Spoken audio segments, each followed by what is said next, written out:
So last week I made this burger with my brand new KitchenAid stand mixer, and that video was more about the stand mixer than the burger, but I could not put this into a video for you guys because this thing was absolutely beautiful and delicious. So here we go. I'm going to take you through how I made my first ever from totally scratch burger and buns. Let's get cooking. So the first thing I did was I got all of my ingredients out and ready. This was my first time ever doing this, so I didn't go into much depth on it, but there is a link to the recipe that I picked for my first time in last week's video, and I'll go ahead and put it in this one too. One of the things that I will do differently next time is I did not leave my butter out long enough, and it took a little while to incorporate it because it was just a little harder than I think it was supposed to be. So we got that, and then I cut them into 4 little bun rolls, put them on my baking sheet and into the oven for the first time. This was not really a lot of effort, and it was worthwhile 100%. Look at that golden brown, fresh, homemade burger buns. And Sadie's like, maybe if I'm cute, I'll get one? Oh, nope. So then for my burger, I got this nice ribeye.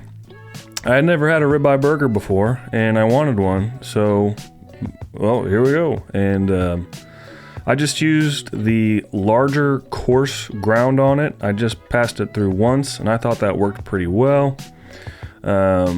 Pretty effortless, really. I have nothing bad to say. So here I am taking my ribeye, my ground ribeye, and I'm going to form it into 3 balls. This was just under 1 pound, so if I make 3, that's 1/3 of a pound. And I'm not compacting them yet because in case one is a little bit bigger than the other, I can take from one and add to the other so that they're evenly sized. Once I'm happy with the size of my meatballs, I'm going to go ahead and form the burger patty by hand. And I'm not putting a whole lot of pressure on this. You don't want to squeeze out all the liquid like it's a sponge. You want that in there. That's what's going to make you the most juicy burger. And you just form it. You don't need any tools. I put it into the fridge, and I only season it right before I cook it. I do not mix my seasoning in, especially salt will absorb all the juiciness, and like I said, we're kind of trying to keep all the juices in. You want a juicy burger, not a dry burger. So I just use my 2-to-1, and I am inside today because it's raining, so I'm going to use my Lodge cast iron grill pan. To cut down on smoke, I'm using a high heat point oil, and today that is avocado oil. I'm going to go ahead and place it in the middle. And then I'm going to go ahead and get some nice thinly sliced tomato. I like thin sliced for 3 because I don't have a big giant tomato. And now I'm going to go ahead and get my lettuce set up here. And I'm just kind of cutting off the stocky part. And, you know, we want our burger nice and moist, but not our lettuce just creeping into the bun. So I'm gonna go ahead and dry that off. No big deal. Yep, go ahead. Didn't need to leave that in the video, dude. Good job. And since we're using, well, how do you not give your dog a piece of cheese? This is deli sliced American cheese, and that is a Neighbor's Kitchen made bun. Most excellent. I already can't wait to try this again. In fact, my mouth is watering. Might have to do that like tonight. Gonna get a little mayo. And we're just gonna look for when the burger starts looking like it's cooked halfway through. That's when I'm gonna go ahead and flip it. And just to kind of keep things from sticking and smoking, I'm gonna make sure that the top of the webs or ribs or grill things, keep them nice and moist. And yes, Sadie is in a good mood today. She's been good for me, so she gets a treat. And I'm going to try to imitate some, like, crosshatch, I think it's called. And we're going to go ahead and give it a 90, give it a nice flip. And I'm just keeping an eye on it. I'm shooting for about 145 is a good burger temperature. I know that sounds a little crazy with a ribeye, but don't worry, it's a burger, not a ribeye steak anymore. And we're gonna give it one more toss here after another little brush. I really like this cast iron pan. I got it recently, and I kind of was like, well, I don't really need it, but I want it, so I got it, and now I can't live without it.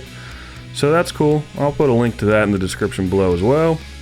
And while it's still on the heat, I'm gonna go ahead and get the cheese all melty. And if it looks like I'm being timid with this knife, it's because I am. I don't know what it is about this knife, but this is the only knife, at least from this set, that I've ever cut myself on. Not once, multiple times. So every time I get it out, I'm like, extra careful, Daniel, come on. So we got that, and as you can see, no neighbors were injured in the slicing of this burger bun, so that's good. And I kind of cut these so that I can have all the neat little exterior ends of the lettuce all facing out for presentation. And we're starting with that on the bottom this time. Go ahead and get this nice ribeye burger with American cheese placed in there, just seasoned with salt and pepper. I absolutely love it. And I have found that clean that while it's hot. If you let it cool down, you're in for a bad day. So, and that's why I like my 3 thin slices if you don't have a big giant tomato to cover the whole burger. A little bit of real mayo. Oh, that's way too much. What are you trying to do? Clog your arteries more? Come on, man. Just a nice little spreading of mayo, and I think that'll cover it. And well, let's go ahead. Let's see what we did. Look at that. Beautiful. Absolutely try this at home. And I think it's time. Let's see what we did.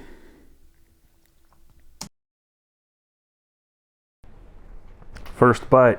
Cheers, guys.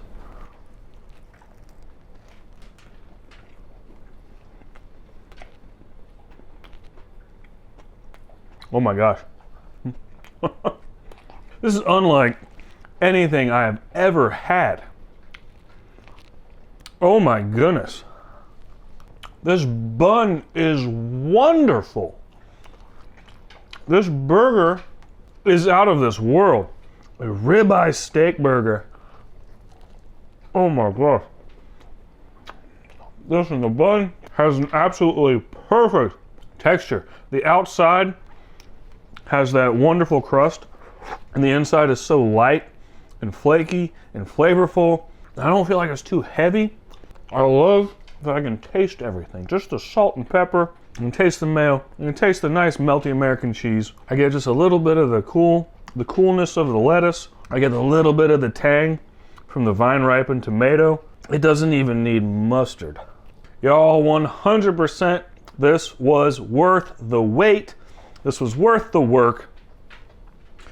I am so excited about my new stand mixer and all the attachments that open up the world to me.